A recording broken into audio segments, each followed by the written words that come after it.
I'm Julia, and we are doing an Audacy check-in with Hanson. How are you guys? Oh, hey, doing good. Hey, doing good, yeah. Good. Well, your album Red, Green, Blue will officially be here when this conversation airs. Does the pre-release feelings ever change for you, or is it like jittery? Are you nervous? Well, I think it's exciting. I mean, it's nice to just have the feeling of putting something out into the world. I mean, I feel like as things have gone more and more digital, the feeling of an event, a moment, like something that you actually sort of wait for and then it actually arrives. I think it's harder to come by those moments because everything's so accessible. I mean, Tom Cruise is having to fight to just like put his movie out in theaters at all, as opposed to just launching on streaming. And he's Tom Cruise. Exactly. So I think just the feeling there's a moment that is now, hey, this project comes out is great.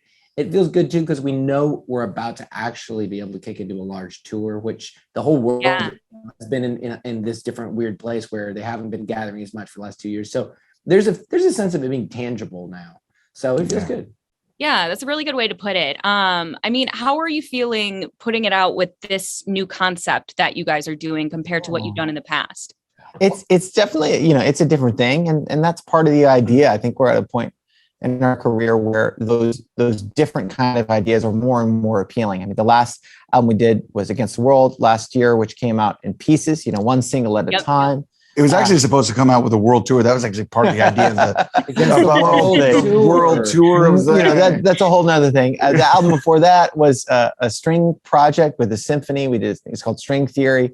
And so I think we're at a point where you're really trying to deepen those connections and continue to tell interesting stories that really not just affect the moment you're in, but shed light on the history of the band, the whole story of 3 decades of music that we've played together. Yeah. And so it's kind of like wild. bucket list kind of stuff in a way. Talking about the project specifically, it's 15 songs. Each brother took 5 songs and wrote and produced it. We had a shared production team. So we decided all to work with Jim Scott as an engineer producer, who's an amazing, legendary producer and engineer. Tom Petty, Red Hot Chili Peppers, Jackson Brown, to name a few, Dixie Chicks. And then our friend David Garza, who's done stuff with Midland and Fiona Apple. So that was the production team. Yeah. And each of us basically treated it like a solo EP in a sense and said, look, I'm in charge. Get out of the way, fellas. I threw elbows. I think it would be a mistake to think that the project was really about creative freedom. I think it's kind of the opposite. It's really saying, like, let's not stagnate. Let's continue to do things that challenge us because we're so used to working together. We're so comfortable working together. Yeah. What happens when you take away some of that comfort and you put the strengths in different areas? Yeah, definitely. Did you guys have the idea at first, like, okay, each of us do 5 songs, or were you just coming up with them and then you were like, hey, sorry, you have 7 you like, you got to dial it down to 5 to match the rest of us? It did evolve a little bit, but we knew it. I mean, whatever it was, agreeing on a number was key, at least a range, so that it was an equal break. Like, hey, it's going to all add up to some sort of 3 equal pieces. We did at one point discuss it being 3 separate EPs released at a separate time. That was actually, that was our original concept. We actually had titles. The Red, Green, Blue album, like title we also had separate titles for Greener Pastures, Red Bud, and Blue Yonder was the original kind of title idea. But I think the biggest thing about it was really realizing that the best way to talk about this story was to do it where they were most intricately compared and connected, right? You actually put them next to each other. Where they were seen in the contrast of each other, where you didn't want people to sort of only find the Green EP and not know that there were 2 others. Yeah. And so that was the reason we kind of put it all together. It was mostly because they were afraid that I would do better music than them. And they didn't want to be compared to me. Well, that will be interesting. I'm sure someone will eventually tell us which band member is the best.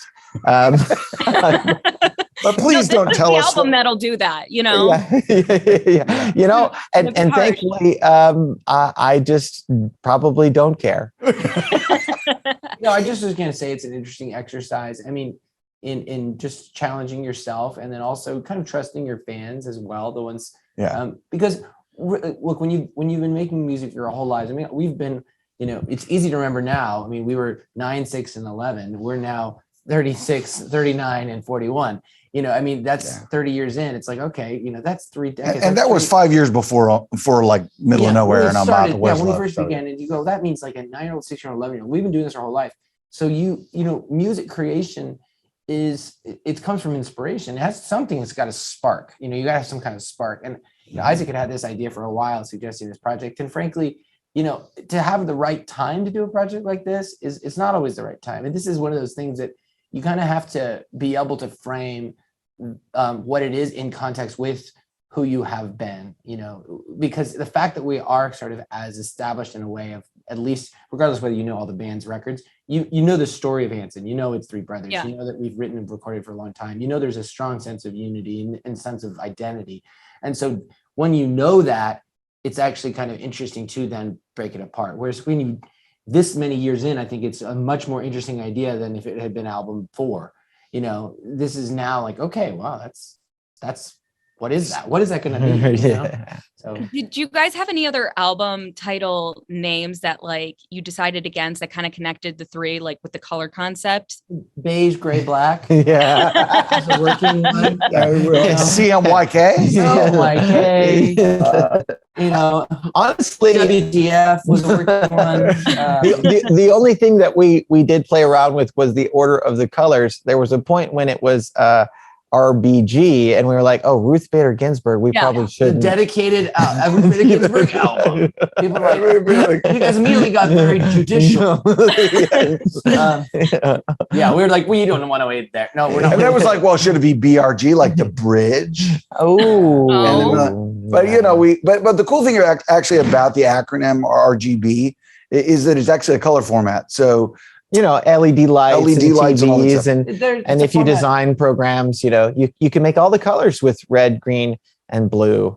There's a metaphor there. So it's kind of like they're their own, and then together they also create things collectively. And it's also just like a satisfyingly little nerdy thing that we all love. Right, exactly. You know what? They have to be a lot of dorks. It's a geek world, people. Yeah, you got to play the geek. Yeah, feed the nerds, otherwise they'll rebel. Yes. So how did you guys decide on the colors? Is it literally just your favorite colors? It kind of is. Yeah. We've since we were kids, we've told the story several different ways, and they're all true. One sense we were kind of labeled that way early from our mom, just like, and then at the same time, those colors really kind of are our colors. Like, I am very red. I've always resonated with red. Green has always been Isaac very strongly, and Zach has always been blue. It's just, so who knows, chicken or the egg, where it actually every car I've ever owned is blue. Yeah. It's a blue thing. Sure. So I think too that there's something about, obviously grew up in a big family. It's probably the colors became color coding. Like, that's my thing, Stop touching the red. Add green stickers, put it on stuff. So those were those colors that have been known. And even, I would say, even in our fan community, the ones that have really, followed the band, those colors have shown up in association with us, even at this point, and actually quite a long time ago, really. Yeah. So I liked the idea of like you all wanting blue and then like an American Ninja Warrior situation in your backyard to fight for who's going to be blue. I think that would have been a very good idea. It would have been very violent. Yes. That would have really been something. I really wish that would have happened on red. You know what? Say that. That's going to be our new story. Yeah. That's going to be our new story. You've just written the script for us, and we're sticking to it. We all wanted it to be blue, and then American Ninja Warrior. The end. I won. So the first songs for Zach was Don't Let Me Down, Taylor, Child at Heart, and Isaac, Write You a Song. Were you guys so sure that these were the first songs you wanted, or how did the process go through choosing which ones for each?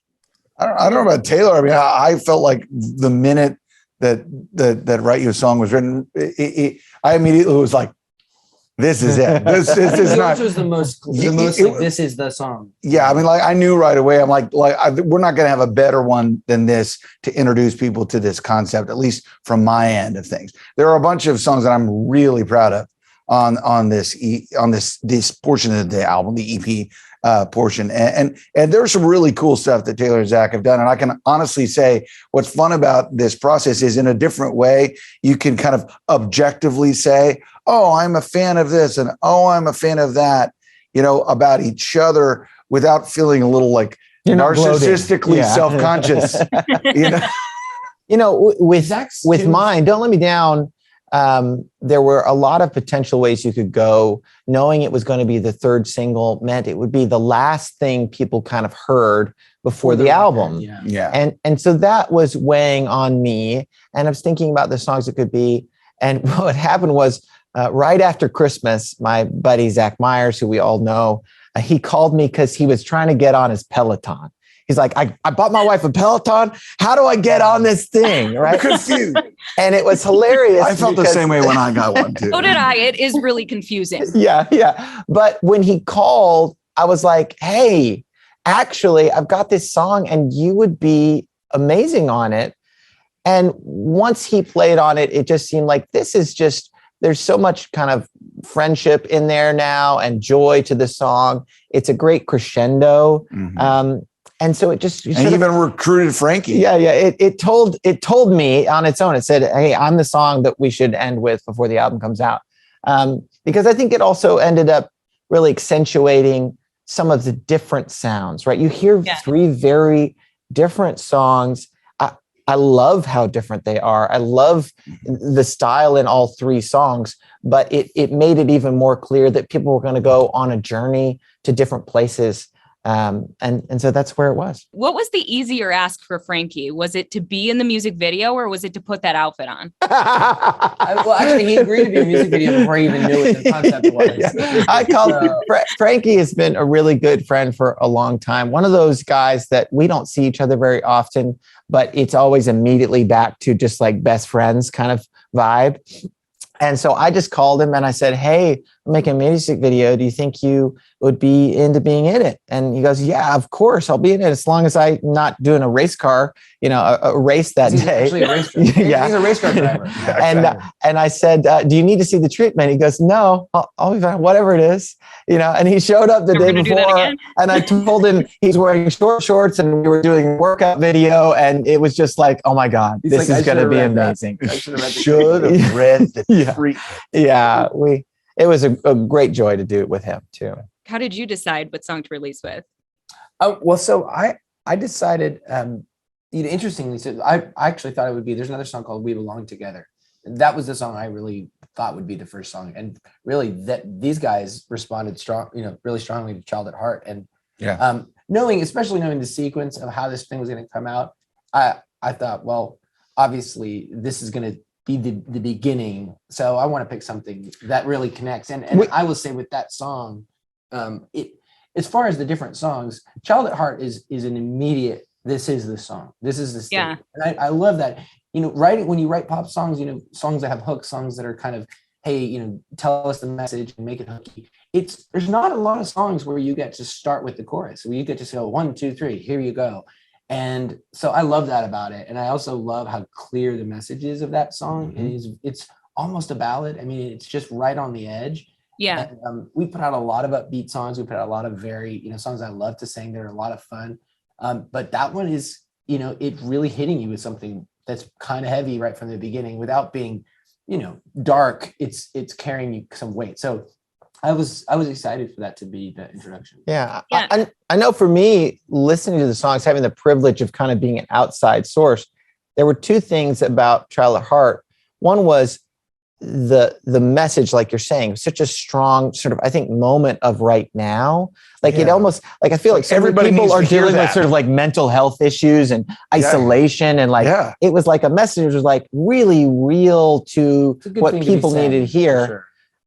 And then stylistically, I think for all of us, there's an element of that sort of Brit rock and Travis and like bands like that have been huge influences. But you don't hear it as much in our music when we come together. That garage rock band, that power pop band tends to take over. And when Taylor brought that and you got to hear it, kind of like, oh man, wouldn't it be so great to just let people hear us and you playing in that style, because I think it's really true to something they haven't seen. Yeah. Actually, Taylor, I did an interview with AWOL Nation like a couple months ago, and Aaron was so complimentary of you. He compared you to Michael Jackson, which is like, I feel like the compliment. It's like, I will pay you later. That's very kind. Yeah, he's brilliant and really good dude. Yeah. How was it working with him?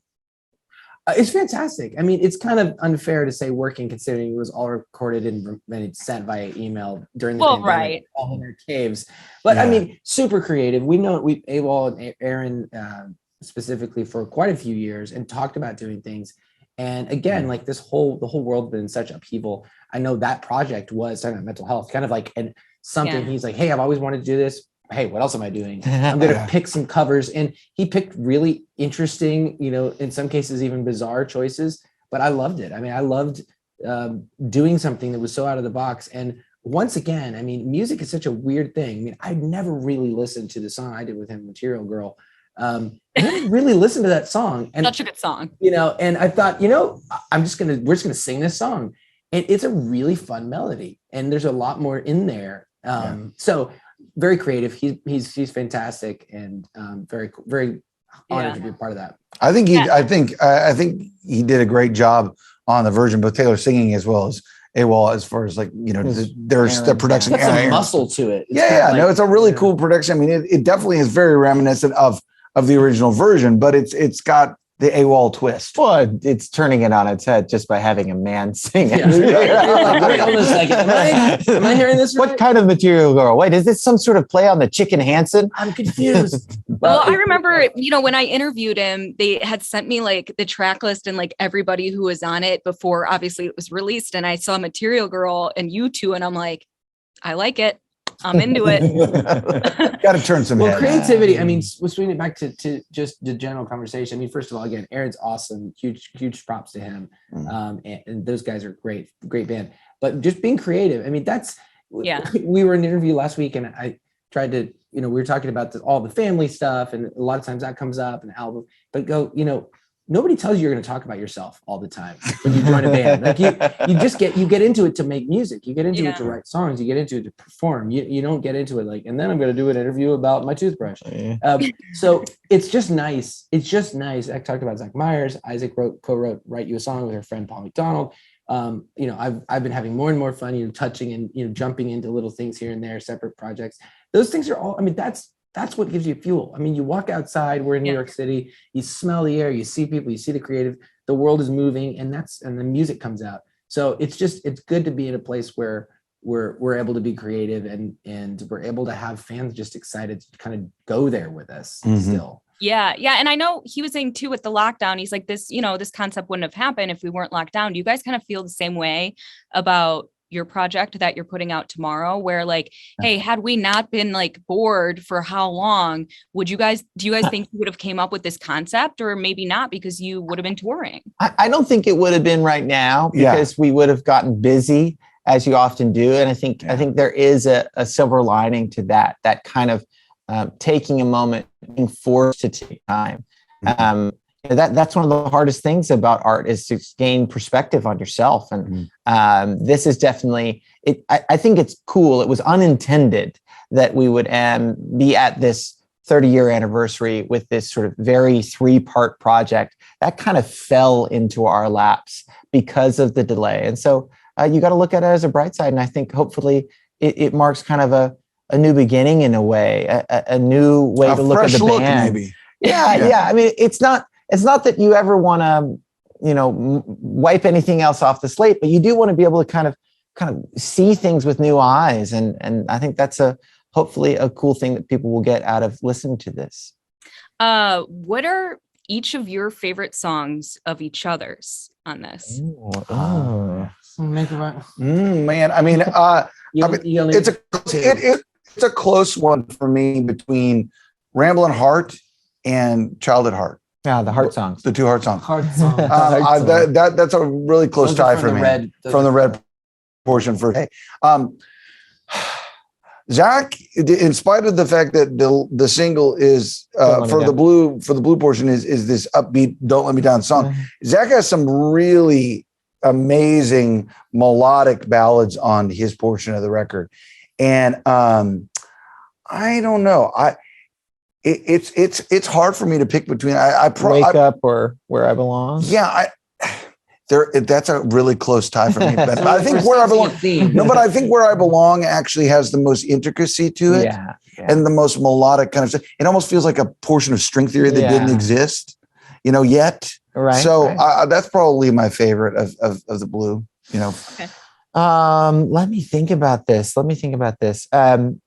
No Matter the Reason is a song that Isaac wrote with our younger brother, Mac, which ended up awesome. And it's really, really fun to play. It's going to be great to play on coming tour. And so that one, just for the lyrical sort of, there's some earnesty and some cleverness to the lyric that really I enjoy. It sort of hits in those places for me as a writer that I just love listening to.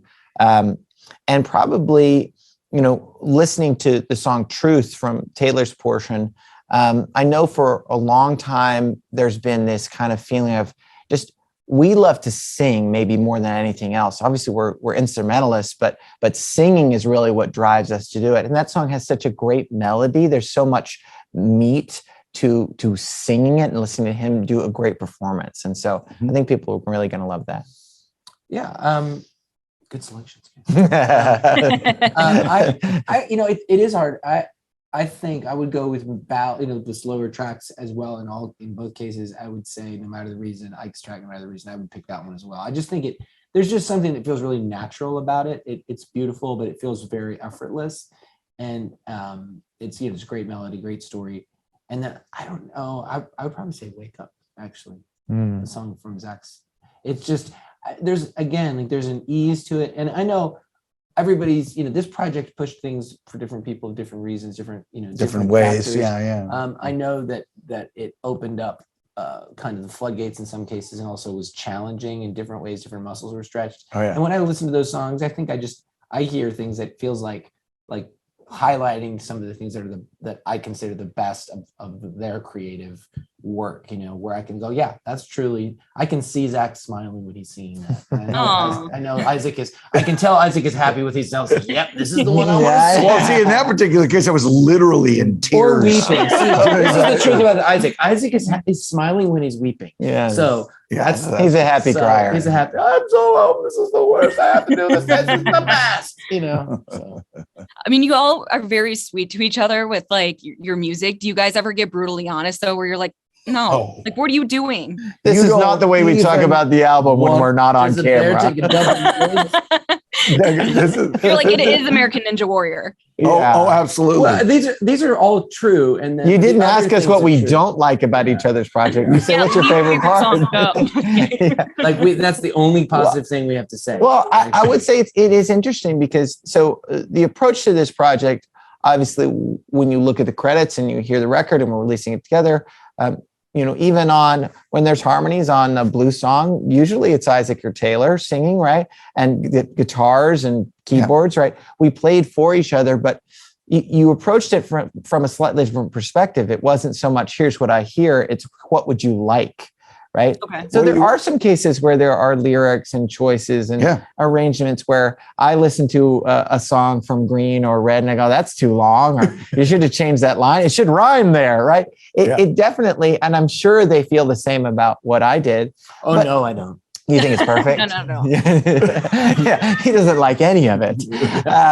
But you didn't even listen to it. I think that I just made that up. I just read the track listing earlier. I have no idea what that song sounds like. It's sounds good. You're like, that's an you didn't know it's a cover of No, wake up now, tell me, do you win or love? No, sorry. Somebody did tell you look like George Michael. Yeah.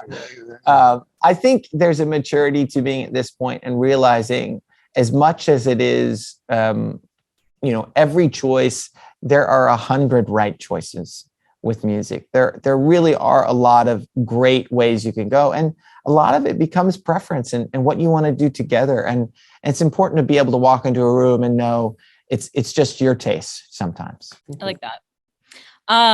You all have children. Do you guys ever run your music past them to get their opinions? Because I feel like kids are super brutally honest. They'll just tell you what is exactly on their mind. I appreciate you asking that question. And it's actually a really good question because in many cases, it's very helpful to get that unvarnished kind of take on things. And think in my particular case, I definitely ran it by Odette. because Odette was the reason why Write You a Song got written. She Says, said Dad, I to me, need a song. Yeah, Dad, you never write me any songs. And It's then like, it's my turn. yeah, exactly. You know, What so- would have been really sad is if she would have heard it and been like, Dad, this is terrible. Write me a different one. well, knowing her, she kind of like, goes back and forth on that stuff. She likes to give her dad a hard time. I wouldn't say I would do that officially. Like, hey, guys, time for a review. Great, break out your notepads. Exactly. But, I mean, I'll share music consistently and be doing it and have the antenna up, you know, and see what people respond to. And some songs, you know, sometimes you'll be playing something and I'll be surprised and all of a sudden someone, hey, what's that? And that's always a good indication. I mean, I think much like life, I think you have the best indication when you're very young and when you're very old. So the ones in the middle, that's where things get messy. When you're young, you're fresh, you know. When you're old, you just don't care, you know. And so I'm always curious about what, you know, like our friend and producer Jim Scott is genius, and he just hit 70, and he's done so much. He's very youthful, he's very energetic, but you know, he's been there, done that, and he will just cut straight to the chase, you know. And like, that was a stupid thing. Yeah, but he'll tell you what it is. He'll tell you where he's not worried about impressing anybody. And then it's true with kids too. With your kids, you know, they do give you the unvarnished. So you know, you've got something when they go, hey, what's that? I want to hear it. That's cool. You know, with you guys growing up with the height of pop music and evolving your styles, how do you feel about where pop is right now? I mean, there's really great music and really terrible music in every era. That's currently true as well. Yeah. Well, I'll give a shout out to the things that I think are really great. I think Dua Lipa is fantastic. I've liked her from the moment I randomly saw the New Rules music video when we were in Mexico. And it was like 6 months before she really broke in the US. And I was like, that is great. And Charlie Puth is friggin' fantastic. That guy is smart and talented, and you know, there's some really good stuff out there, but it's you know, it's a mixed bag. Love the Silk Sonic record. Oh, Silk Sonic is fantastic. But I mean, really, truly a great record. So. Yeah. And I mean, I'm happy too, you know, with everything that's happening, that there is still like very upbeat music, because I feel like we needed that in the past, like few years especially. So Definitely. Well, thank you guys so much. Good luck on the new album, on tour, and everything to come. Thank you. Thank you.